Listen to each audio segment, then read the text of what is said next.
What's going on, folks? I'm Renegade. Start this video.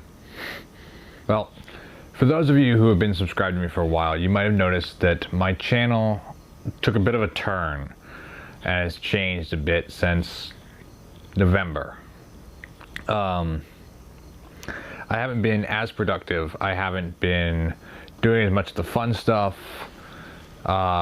Yeah, it's just been kind of a crapshoot, honestly, sometimes. And again, I'd like to apologize for that. I've made mention many times that that things have been rough for me, and I've been struggling with a lot of things. You know, it happens. It's life. You know, I'm only human. But I've also made mention that I was thinking about sharing a little more as to what all exactly is going on. And it's something I questioned for a while, because I didn't know if I should put that level of personal out there, especially considering it's not something that only pertains to myself. But as I stop and think about it,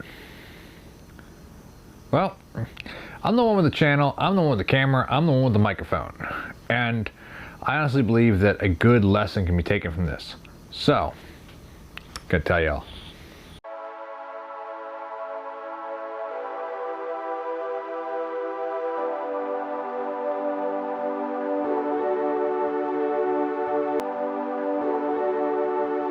The reason that my channel has changed a little is because of the mental and emotional and workload that I've been under since last November. And if you've been subscribed to me for a while, you'll know in November my mother passed away very suddenly. You know, let's take it a little farther back, because I want you to get the full scope of things. Okay. Many years ago, I moved out of my parents' house, and I moved in with a girlfriend at the time. And I think a lot of it was because I was trying to escape my parents' house and the things that my parents did and everything like that.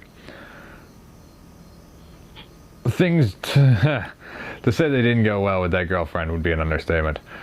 But I ended up basically being homeless. The girl took everything and kicked me out. And I had two options. One was to live under a bridge, or to move back in with my parents. I still question sometimes whether or not I made the right decision, but I moved back in with my parents and my sister.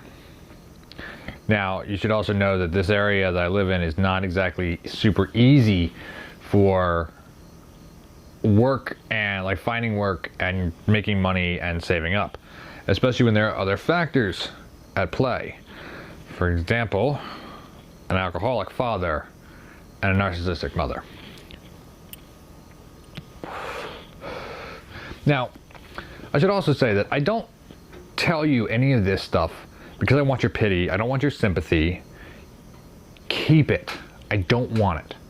The point is, I want to show you guys what somebody has gone through so you can learn from that issue. The things that I went through, I can use them as a teaching aid for you guys, for anybody that's going through the same thing. That is why I share this, so please keep your sympathy, keep your pity. Don't need it. Well, saving money, because of a bunch of circumstances, very rough for me at the time.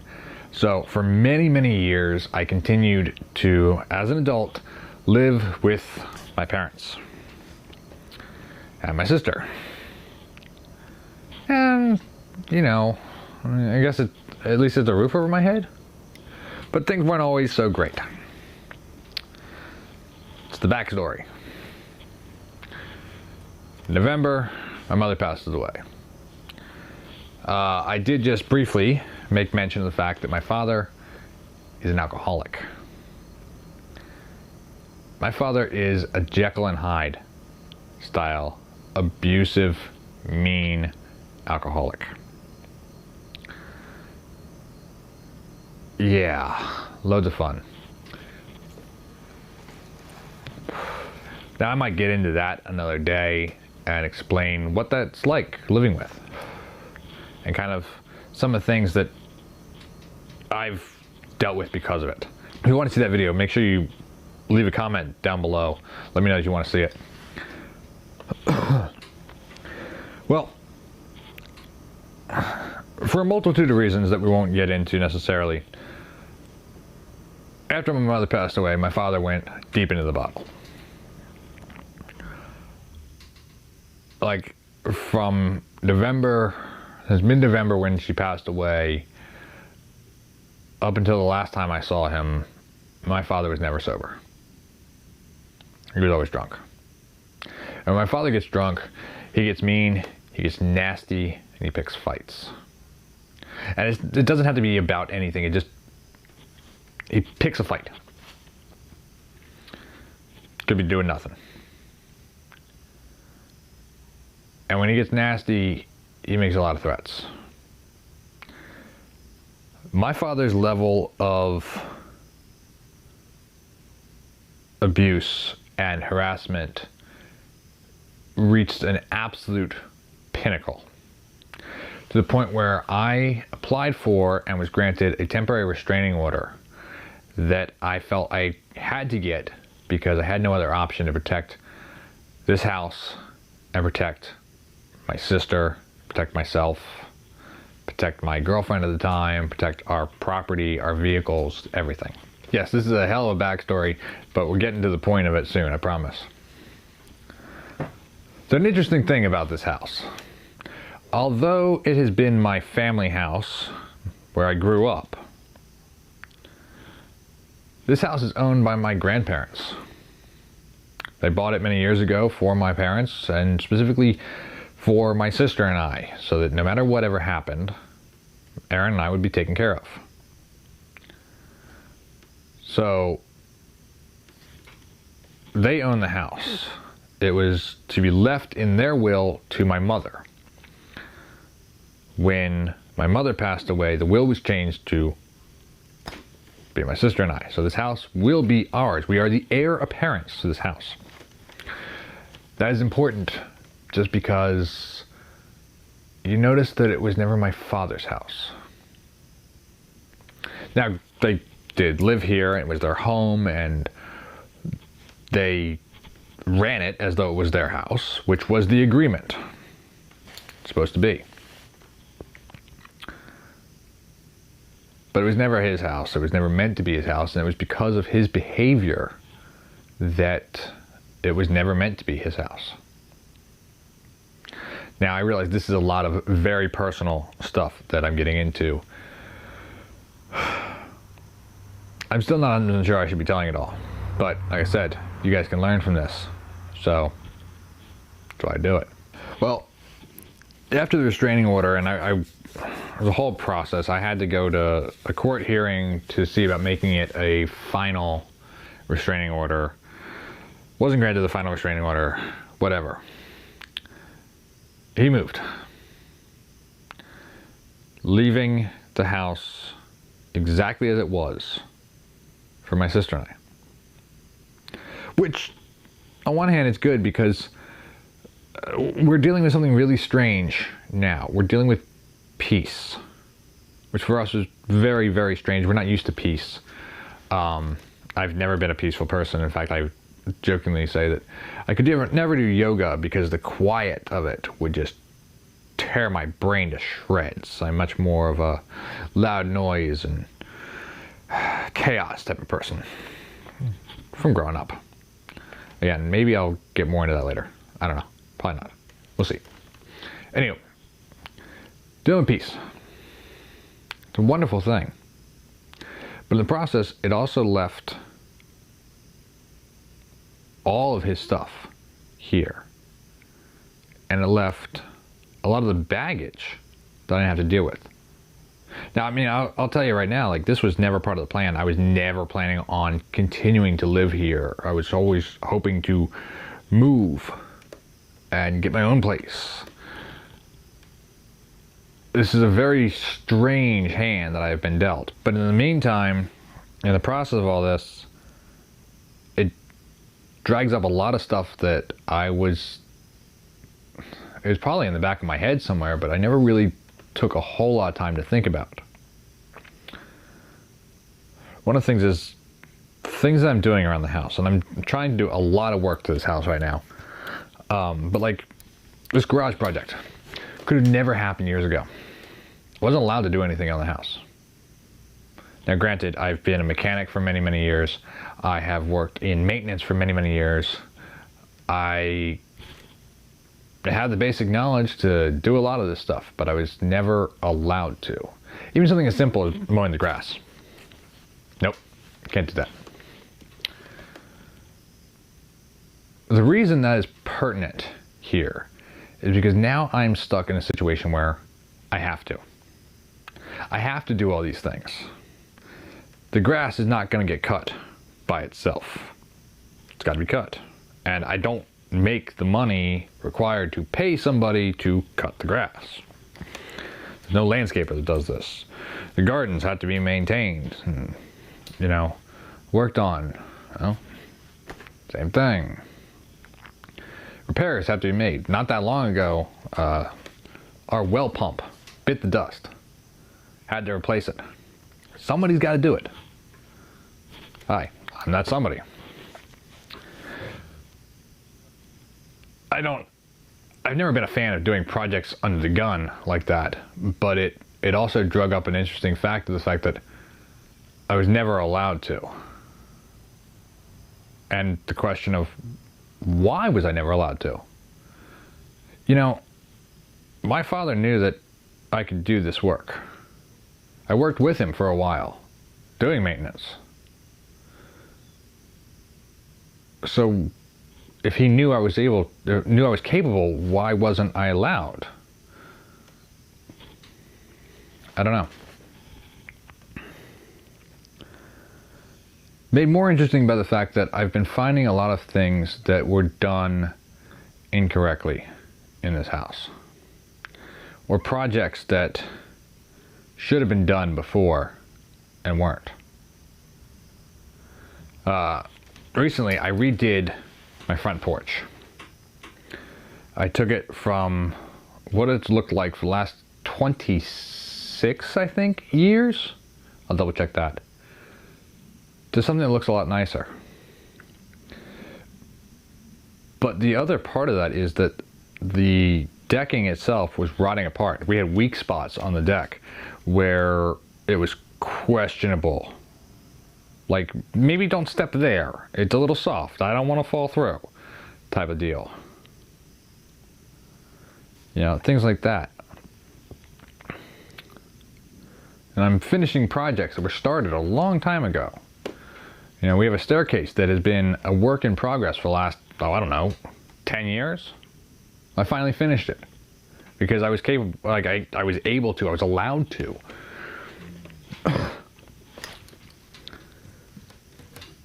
It's weird because I was never allowed to. And this stuff should have been done. Or it should have been done well enough. Better.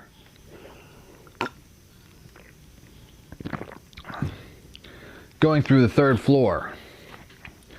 Clearing out entire dumpsters worth of trash. Why? Why was none of this taken care of? And this is part of the whole process of doing that is because the 3rd floor is completely unusable. Like there are holes. Don't worry, our house is not bad enough that it needs to be condemned or anything like that. But like, you know, things can get in. The house has been in neglect for a long time. I'm fixing it up now, but it's been neglected. Now I gotta go back, I gotta fix all this stuff now that I'm allowed to, and it's overwhelming because of the amount of work that needs to be done and because of the emotional turmoil that it brings up of why was I never allowed to do this? Why was somebody who was doing a poor job telling me that I couldn't do this? You know, I hate mowing the grass. The process is a pain. You know, I like having a freshly cut lawn. It looks nice. It's something to be proud of. But the process of it sucks. But why was I never allowed to? This stuff doesn't make any sense to me.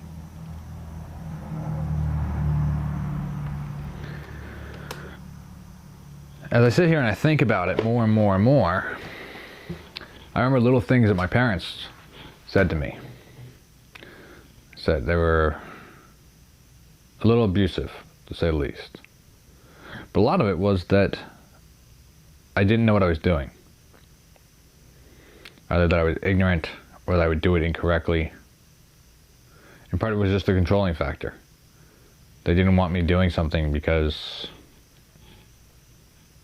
you know, they wanted to be the ones to do everything.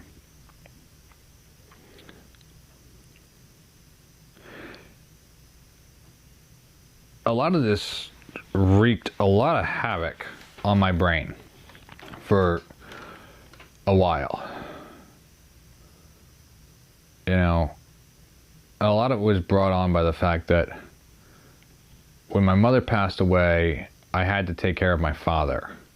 And not like take care of him in a health manner, but take care of him in like make sure he didn't do anything stupid. Protect things from him, protect people from him, including myself. Always been a favorite target of his. I went from that to now the overwhelming deal of having to take care of this house. Oh, and what's up with my father now, you might ask? He doesn't live here anymore. He doesn't live in this state anymore. I haven't talked to him in months, and he wants nothing to do with me.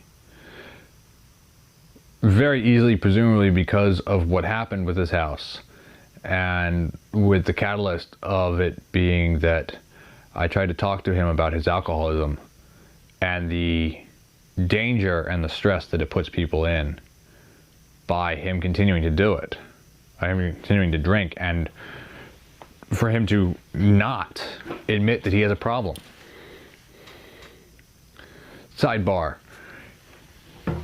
If you feel like you can't not do something, like drinking, and it leads to fights with everybody, and we're talking not just an argument fight, but like you've had your hands around somebody's neck who didn't do anything, you have a problem. Get it taken care of. And there's no shame in having a problem. An addiction is a mental thing, a chemical thing, sure. I mean, shit, I've got two addictions right here. Caffeine, nicotine. We'll leave the joke about the motorcycles, to, you know, to side. But it can all be taken care of. It's when you're not doing something about it and you're denying that you have a problem despite everybody telling you that you do have a problem and there being an overwhelming amount of proof. That's when it stops being a, hey, it sucks you got an addiction, but let's take care of it, and a, hey, there's something wrong with you. And frankly, with my father, hey, you're an asshole. Little side note for anybody. Yeah, he doesn't want anything to do with me anymore, which sucks. Because, well, numerous reasons it sucks. One is just, you know, he is, after all, my father. Blood. You know, made more interesting by the fact that he and I look so much alike. But also just like, yeah, there's that question of like, what did I do that was so bad that my own father doesn't want anything to do with me? Weighs on you.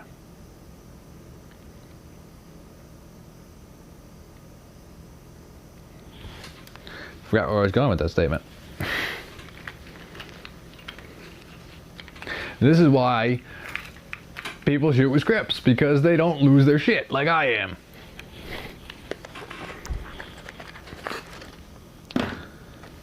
I'm not even sure how much of this I'm going to actually put out.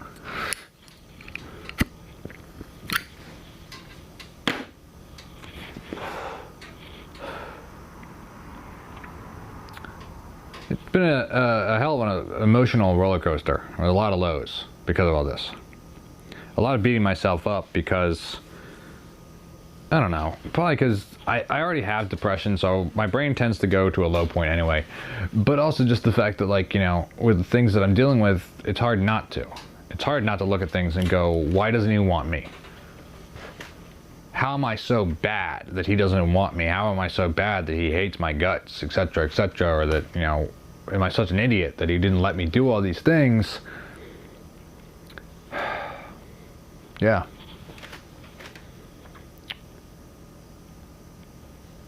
And then I stopped and I thought about it some more. And I realized that there is a chance, and I'm not saying that it is the absolute case, because I don't know if it is, but I've had multiple people tell me that it's probably the reason. You know, I am 24 years younger than my father. And I've already done a lot of things. I've already done a lot of projects. The first person in this family, my immediate family, to pull a motor, do a transmission swap, to rebuild a motor, rewire a car, it's all been me. And I think it annoys my father because he was the reason I started working on cars. He gave me the foundation to do things like this. And it didn't take that long until I surpassed him. Now, I'm not trying to toot my own horn here. Just stating facts.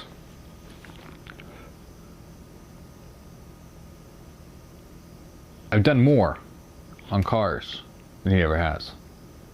And I've done it better.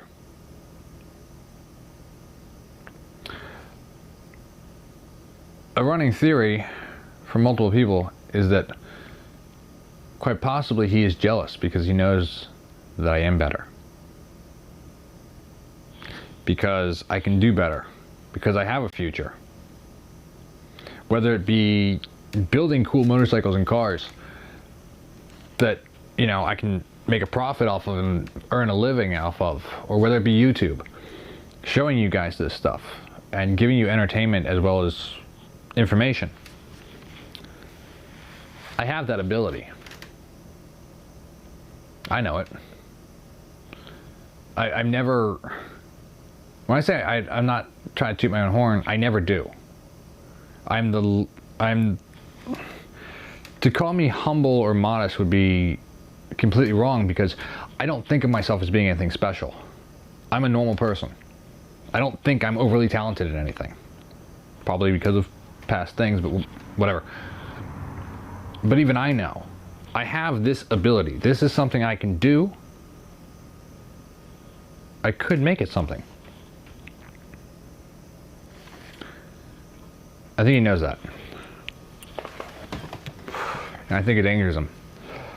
I think that's why he lashes out. And multiple people have said this too. I mean, it's not just me thinking it, because I'm full of myself or arrogant or whatever.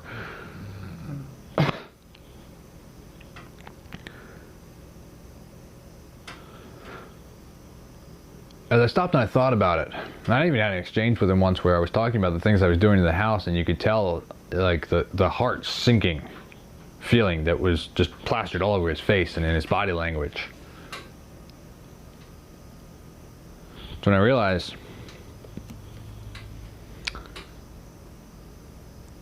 I shouldn't be feeling so bad.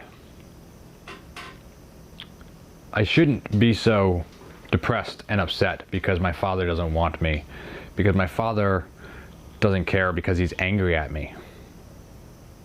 Because there's a high chance that he's angry at me because of what I can do, what I have the chance of doing.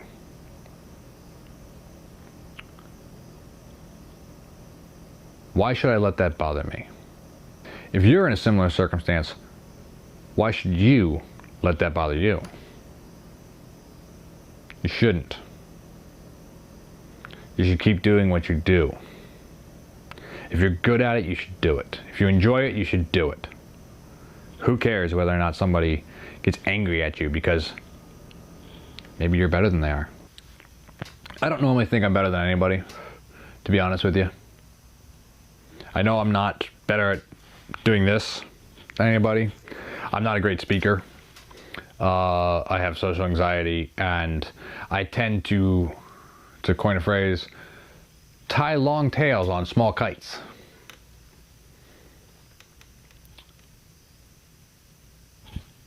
I don't think I'm the world's greatest mechanic. I don't think I'm the world's greatest designer. No.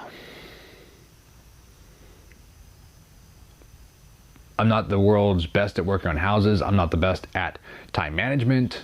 It's a long list of things that I know I'm not wonderful at. But I'll tell you this. I'm better than some people. I'm better than certain people. I'm better at working on cars than certain people. I'm better at striving towards goals than certain people. I'm a better person than certain people. So why should I be upset about this?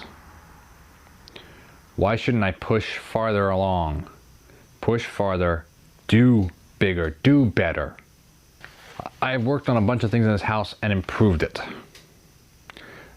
I improved our water system by setting it up the correct way. I improved our front porch by redesigning it. I have a bunch of plans for other things in this house to make them better.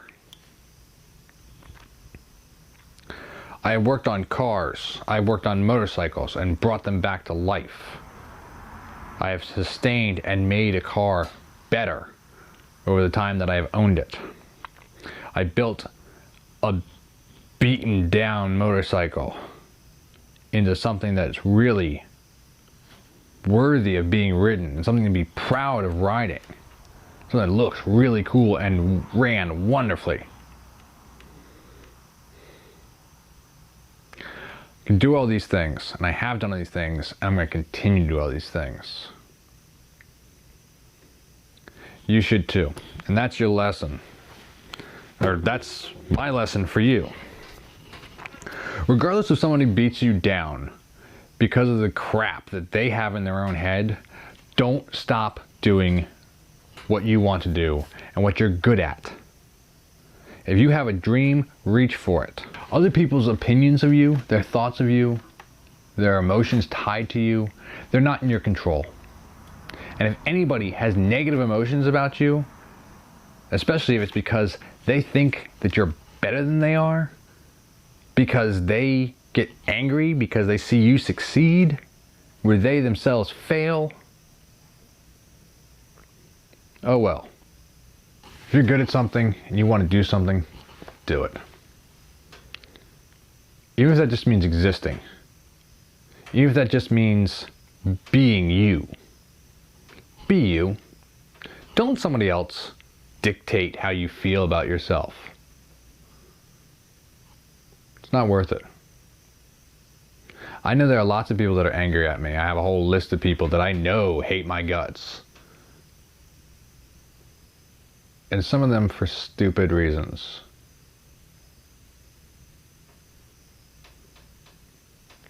Said, my father, not happy with me because I didn't fall into his pitfalls. I didn't support his addictions and his behaviors and his habits. And because I can do things like make that porch better, make that car better, make that motorcycle better, make that car better.